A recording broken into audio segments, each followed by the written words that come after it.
그 어려움을 없애버리려면 이 성경 말씀 나한테 오늘 적용이 돼야 돼 라는 강박관념에서 탈출하는 것, 이게 시작이겠다 싶어 얘들아. 특히 시편은 더더욱이 그러고요.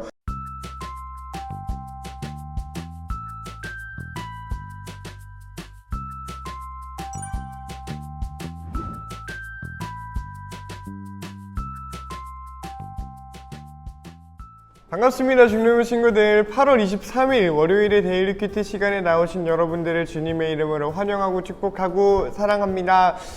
이제 한 학기가 또 시작이 되었네요. 한 학기와 한 주가 시작된 오늘 이 시간, 하나님 말씀으로 여러분이 새 힘을 얻고 하나님이 너희를 사랑한다는 것을 우리가 다시 한번 깨닫고 그걸 발견하고 찬양할 수 있는 너와 내가 되기를 바랍니다. 그런 바라는 마음을 담아 전도사님이 기도하고 우리 같이 큐티 나눠봤습니다. 좋겠어요. 기도합니다. 사랑의 하나님 아버지, 감사합니다. 오늘도 하나님을 찬양하는 말씀을, 하나님을 사랑하는 말씀을, 하나님께 나아가는 말씀을 보고 듣고 묵상하기를 원합니다. 오늘 이 시간 성령님 우리와 함께 해주세요. 예수님 이름으로 기도드립니다. 아멘. 오늘 본문 말씀은 시편 67편 1절로 7절 말씀입니다. 우리 같이 하나님 말씀 천천히 읽어보자. 하나님 우리를 불쌍히 여기시고 복을 내려주소서. 주의 자비로우신 얼굴을 우리에게 비춰주소서. 셀라라는 건 좀 이따 설명해 줄게.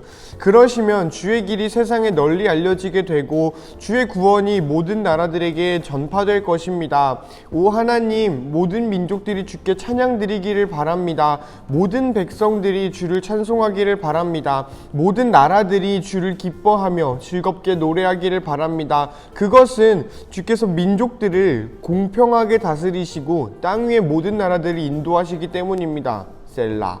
오 하나님, 모든 민족들이 주께 찬양드리기를 바랍니다. 모든 민족들이 주께 주를 찬송하기를 바랍니다. 땅에 곡식과 채소가 풍성하게 된 것은 하나님께서 우리를 복 주셨기 때문입니다. 하나님께서 우리에게 복을 주실 것이니 땅 끝에 이르기까지 사람들이 주를 높일 것입니다. 아멘. 짧은 내용이에요. 짧은 내용이고 되게 시편스러운 말씀인데, 우리 다시 한번 여러분 이 말씀 보면서 여러분의 찬양은 어떠한지, 여러분이 오늘 이 본문을 보면서 마음에 남는 구절은 어디인지 한번 체크해보며 읽어보면 좋겠다 싶습니다. 그럼 우리 읽어보고 같이 나눔해보면 좋겠어요. 시작! 여러분은 어느 부분에 눈과 마음이 좀 머물렀나요? 전도사님이 좀 느끼는 건 뭐냐면 시편 큐티는 어려워요. 왜냐면 시편이 어렵다라는 것보다는 뭐라고 얘기를 해야 될까? 왜 이사야는 그 내용이 많아서 어렵다라고 전도사님이 이야기를 했던 적이 있었어요. 그냥 모든 글은 쉽지만은 않지요. 근데 시편은 정말 시고 노래다 보니까 이거를 묵상한다는 게 쉬우면서도 좀 어려운 것 같아. 가령 여러분이 좋아하는 가수, 좋아하는 노래는 뭐가 있나요? 아이돌도 있겠고요. 그냥 진짜 발라더들도 있겠고요. 정말 아티스트들이 있지요. 전도사님도 좋아하는 가수가 참 많이 있고 좋아하는 노래가 있는데 그 노래들을 묵상하는 거야, 시편은. 이 노래를 그냥 어떤 시라고 하면은 되게 딱딱하잖아. 뭔가 김소월 선생님의 시, 이육사 선생님의 시, 누구의 시, 시문의 시, 이렇게 교과서에서 본 그런 것들이니까 시를 묵상한다라고 하면은 뭔가 되게 어른이 하는 거, 이런 것 같지만 우리가 노래를 들으면서 이 가사 너무 띵곡이다, 이 가사 너무 내 상황에 찰떡이다, 어떻게 내 상황을 이렇게 잘 알고 노래하지? 라고 생각이 드는 그런 가사들 있잖아요. 가령 짝사랑을 할 때라거나, 가령 이별을 할 때라거나, 아니면은 내가 좋아하는 사람이랑 좋은 관계를 맺고 있을 때 지금 이 내 감정을 어떻게 이렇게 잘 표현했지? 라는 노래들이 있지요. 물론 이렇게 사랑에 관련된 거 아니더라도 뭔가 노래들은 우리들한테 좀 묵상이 되어지는 것들이 많이 있는 것 같아. 느끼는 점을, 또 내 감정을 이렇게 해주는 게 있는 걸 아는 거지요. 그렇기 때문에 그 시를, 그 노래 가사말을 묵상하는 것처럼 시편을 묵상을 해야 되는데,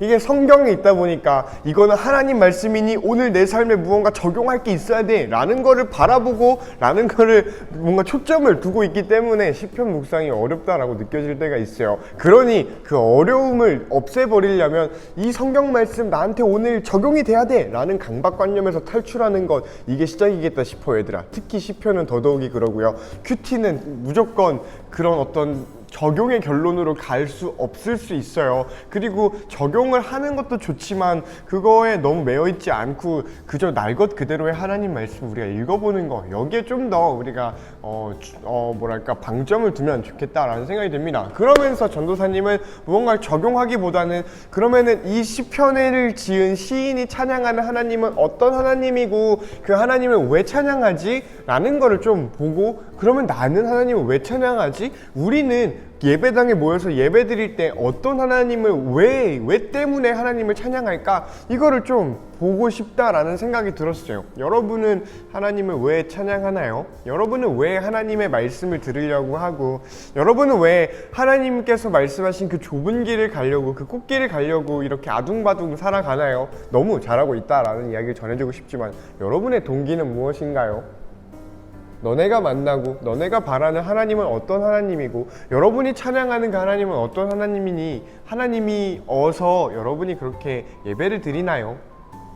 오늘 시편 기자의 이야기는 이럽니다. 전도사님도 되게 공감하는 부분이에요. 시편 기자가 이 하나님을 찬양하는 이유, 이렇게 이야기를 합니다. 그것은 주께서 민족들을 공평하게 다스리시고 땅 위의 모든 나라들을 인도하시기 때문입니다. 이러니까 우리가 하나님을 찬양할게요 라고 시편 기자가 이야기를 한다라는 거야. 무언가 엄청난 일이지요. 사실 엄청난 일이야. 그런데 뭔가 막 초자연적인 일, 하나님의 홍해를 갈랐기 때문에 우리가 하나님을 믿을게요, 하나님께서 만나를 내려주셨기 때문에 우리가 하나님을 믿을게요 라고 할 법도 한데, 오늘 이 시편 기자는 하나님이 어떤 걸 했기 때문에 내가 하나님을 찬양할래요 라고 하냐면, 공평하게 다스리시고 모든 나라를 누구 하나 차별 없이 모든 나라를 인도하시는 하나님이기 때문입니다 라고 이야기를 한다라는 거야. 이 공평한 다스림이라는 거 개역개정 또 세번역 영어 성경 이런 데서 보면은 정의로운 다스림, 공의로운 통치 이런 걸로 나오지요. 하나님 나라라는 거야. 하나님 나라를 우리에게 주시는 하나님이기 때문에, 하나님 나라로 우리를 초청하신 하나님이기 때문에 내가 하나님을 찬양하고 싶어요. 내가 하나님을 찬양할게요. 하나님은 나한테 좋은 것을 주시는 분이기도 하고 나한테 뭔가 은혜를 주시는 분이기도 하고 때로는 나를 심판하시는 하나님이기도 하지만, 그런 것들도 내가 하나님을 찬양할 이유이지만, 우리가 하나님을, 이스라엘 민족 전체가 하나님을 찬양하는 이유는 하나님은 정의로운 하나님이고 하나님은 공의로운 하나님이시기 때문이에요 라고 말하는 것 같더라고. 그래서 전도사님은 이게 참 우리 신앙에서 빠져서는 안 되는 이야기겠다 싶어요. 하나님은 정의로운 분이고 하나님은 공의로운 분이고, 그 하나님의 정의와 공의는 그냥 도덕으로 이렇게 있는 게 아니라 정말 나를 통치하고 정말 너를 통치하고 우리 교회를 통치해야 되는 거겠다라는 생각이 들어요. 그러니 하나님이 찬양받으실 이유, 하나님의 속성이라고 말하는 게 좀 에바죠. 하나님의 성품 중에 하나는, 하나님의 다스리심은 정의겠다 싶어요. 그 정의를 우리가 실현하는 거, 하나님을 찬양하는 백성으로서 마땅한 일이겠다라는 생각도 들고요.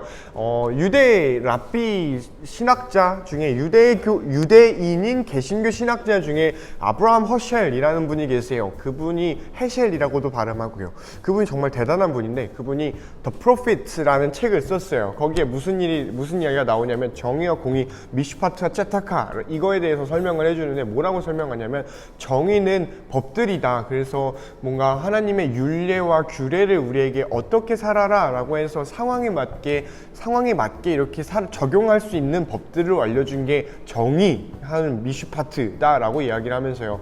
공의, 제타카를 어떻게 이야기를 하냐면, 제타카는 하나님과의 바른 관계다, 이웃과의 바른 관계다.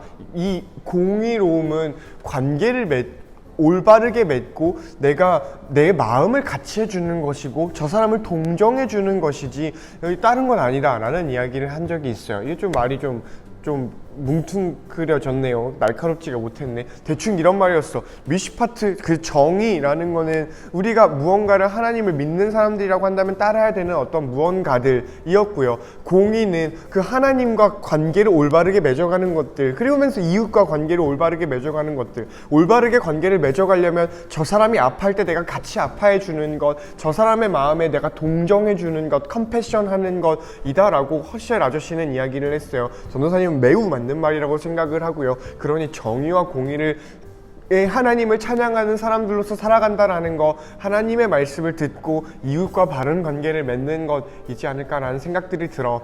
그러면서 오늘 시편 말씀에서 좀 더 나아가 볼 수 있겠다라는 생각이 드는 건 뭐냐면은, 땅에 곡식과 채소가 풍성하게 된 거 하나님께서 우리에게 복을 주셨기 때문이에요 라고 해요. 근데 시작될 때 하나님 우리가 불쌍히 여기시고 복 좀 내려주세요 라고 이야기를 하지요. 그러면 이 복은, 여기서 받았다라는 땅의 곡식과 채소의 복은 여기서 구한 이 복이지 않을까라는 생각이 들어요. 하나님 우리한테 복을 내려주세요. 근데 그러면 어떻게 될 거냐면, 우리가 하나님께 복을 구하는 이유는 뭐냐면은, 그러면 주의 길이 세상에 널리 알려지게 되고 주의 구원이 모든 나라에 전파될 거예요. 복의 목적은 내가 웰빙한 라이프를 살고 내가 잘 살기 위해서 하나님 우리가 복을 주세요, 우리한테 복 주세요 라는 게 아니라요, 하나님 우리한테 복을 내려주세요. 그러면 하나님의 길이, 하나님의 구원이 세상에 더 드러나지 않겠어요? 라고 하나의 쇼부를 딜을 보고 있는 거지요. 그러니 하나님께서 이것에 대해서 응답으로 복을 주셨고요. 그 복을 주셔서 땅 끝에 이르기까지 사람들이 주를 높일 것이다 라고 시편 아저씨는 이야기를 하고 있어요. 가령 이런 게 있지요. 되게 백이 좋은 사람이 있다라고 생각을 해보자. 백이 든든해. 이 사람이 힘도 좋고 권력도 있고 돈도 많고, 그래서 내가 이 사람한테 말하면은 내가 하고 싶은 걸 지원해 줄 수 있는 능력이 있고, 내가 뭔가 욕을 먹으면 나를 보호해 줄 수 있는 그런 힘이 있는 백이 있다라고 생각을 해보자. 그러면 전도사님이 그 백을 힘입어서 좋은 일을 행한다면, 선한 일을 행한다면, 이 백이라는 말이 좀 이상한가? 근데 뭐 많이 쓰는 말이니까 해볼게요. 이 백을 믿고 내가 뭘 해도 괜찮잖아 라는 마음으로 전도사님이 정말 선한 일들을 행해요. 내가 손해를 보더라도 막 베풀고 막 그래. 그러면 결국 이 백이 칭찬을 들어요. 야 노태현이라는 사람이 이런 걸 했다는데, 야 근데 알고 보면은 그 뒤에서 그 사람이 있고 그 사람이 다 지원해줘서 한 거래. 야 그 사람 정말 대단하다 라는 말이 나오지요. 근데 반대로 전도사님이 이 백을 믿고 망나니처럼 살아요. 야 니들이 날 건드릴 수 있어? 하면서 막 진짜 막 폭력을 가하고 내가 하고 싶은 거 다 하고 막 남의 거 뺏어오고 막 왕따 시키고 막 난리가 났어요. 그냥 막 누군가는 열심히 시험 공부해서 이렇게 시험을 패스하는데 나는 나 빽 있어 하고 막 이렇게 내 힘을 어떻게 해가지고 뭐 정답지를 이렇게 하고 선생님을 매수해가지고 공부 하나도 안 했는데 그냥 시험 막 좋은 점수를 받아요. 이러면은 욕먹어요. 근데 내가 욕먹는 것도 있지만 이 빽도 욕먹어요. 빽이 해주는 걸 가지고 어떻게 하냐를 통해서 이 사람도 그렇고요. 이 진짜 힘을 가진 비호도 그런 판단을 받게 되지요. 우리를 통해서 하나님을 드러낸다라는 게 이런 거지 않은가 라는 생각도 들어요. 야 쟤 교회 다닌다는데 근데 왜 저따구로 산대? 야 쟤 교회 다닌대? 야 역시 교회 다니는 사람 다르구만. 이런 이야기를 듣는 거 하나님이지 않아요. 우리예요. 우리가 하나님의 모습을 보여주는 사람이 되었지요.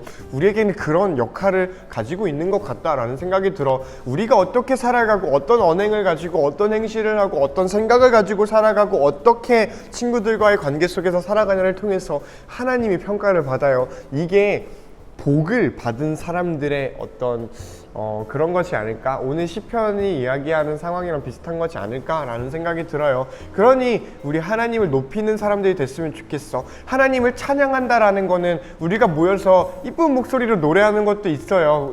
잘 찬양하는 것도 있고요. 그 찬양 속에 온전히 집중하면서 하나님 앞에 고백하는 것도 우리의 찬양이고 하나님이 받으실 찬양이겠지요. 그런데 찬양이 하나님을 높여드리고 하나님께 영광을 드리는 것이라고 한다면 우리의 삶에서 드러나는 것도 찬양이고 예배겠다 싶어요. 어쩌면 그게 더 힘있는 찬양이겠다라는 생각이 들고요. 왜 우리가 교회에서 하는 찬양은 우리끼리 들어요. 우리끼리 하는 찬양이고 믿는 사람들끼리만 하는 찬양이에요. 그런데 우리가 삶에서 드리는 우리의 삶의 찬양은 우리만 드리지 않아요. 믿지 않는 사람들도 본다는 거지요. 믿지 않는 사람들도 우리의 찬양을 보고 들으면서 하나님이 어떤 분인지를 어림어림 알게 될 거예요. 그게 우리의 삶의 찬양이겠지. 그게 우리가 하나님께 복을 구하는 이유가 되겠지. 그리고 하나님께서 우리에게 복을 주시는 이유가 되겠지.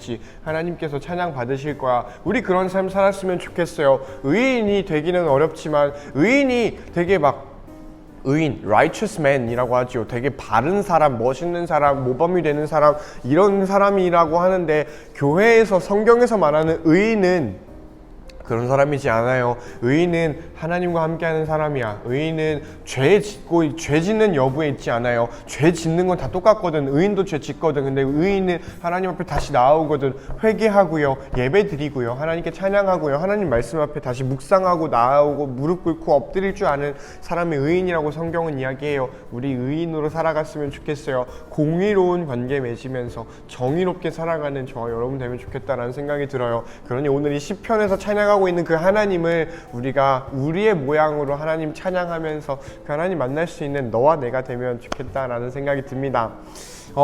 그래요. 오늘 좀 말이 많았네요. 생각보다 이렇게 많이 이야기할 줄 몰랐는데 이렇게 다 들어주고 여러분 하나님 말씀 앞에서 생각하고 고민해줘서 너무 고맙고요. 우리 그러면은 내일이 아니구나. 이제 시작된 한 주 잘 하나님 안에서 보내고 시작했으면 좋겠습니다. 안녕.